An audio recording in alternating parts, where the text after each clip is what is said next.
لیکن جنگوں میں بھی وہ شریک رہی ہیں. حضرت ام عمارہ رضی اللہ تعالیٰ عنہ جنگ خندق میں حصہ لیتی ہیں, جنگ احد میں حصہ لیتی ہیں, یہاں تک کہ ان کے متعلق 7 غزوات میں حضور کے ساتھ گئیں. کئی صحابیاں, آپ پوچھیں گے عورتوں پر کہاں جہاد, کہا نہیں تھا, لیکن کس لیے جاتی تھی؟ 700 فوجی, 1000 فوجی اسلام کے ہیں, سب کا کھانا تنہا بنا کر کے کھلاتی تھی. حضرت ام سلیت ایک صحابیہ ہیں, حضرت عمر فاروق کے پاس ایک چادر آئی تو وہ تقسیم کرنے کی چادر تھی. لوگوں نے کہا آپ اپنی بیوی اور اپنی بیٹی کو دے دیں. حضرت عمر نے کہا نا, یہ ام سلیت کو میں دوں گا چادر. کہا کیوں؟ کہا وہ جنگ خندق میں اور کئی غزوات میں مشق بھر بھر کر کے مجاہدین کو پانی پلایا کرتی تھی. ایسی صحابیاں حضرت اسماء بنت عمیس رضی اللہ تعالیٰ عنہ جنگ یرموک میں, جنگ قادسیہ میں, جنہوں نے جھوپڑیوں کی چوب اٹھا کر, لکڑیاں اٹھا کر کے رومیوں پر ایسا حملہ آور ہوئی تھی کہ وہ جنگ جو فتح ہوئی ان خواتین کی وجہ سے ہوئی. حضرت صفیہ مدینہ طیبہ کی حفاظت پر تنہا ایسی بہادری کا کردار ادا کر رہی. یہودی داخل ہوئے تھے عورتوں کے درمیان, انہوں نے خود اپنا نیزہ اٹھا کر کے سر قلم کر دیا. وہ مثالی خواتین ہیں, وہ دبک کر کے بیٹھنے والی نہیں. بلکہ ایک صحابی حضرت خنسا رضی اللہ تعالیٰ, کافی میں نے صحابیات کا ذکر کیا, ان کی برکتیں اللہ ہماری بچیوں کو عطا کرے. حضرت خنسا ایک وہ صحابیاں ہیں جو جنگ قادسیہ میں پہنچیں, ان کے 4 جوان بیٹے تھے. یہ مشہور شاعرہ ہیں عرب کی.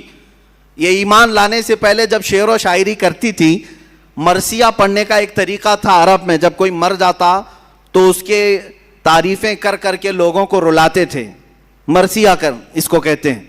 تو یہ مرثیہ پڑھنے میں مشہور تھی خنسا.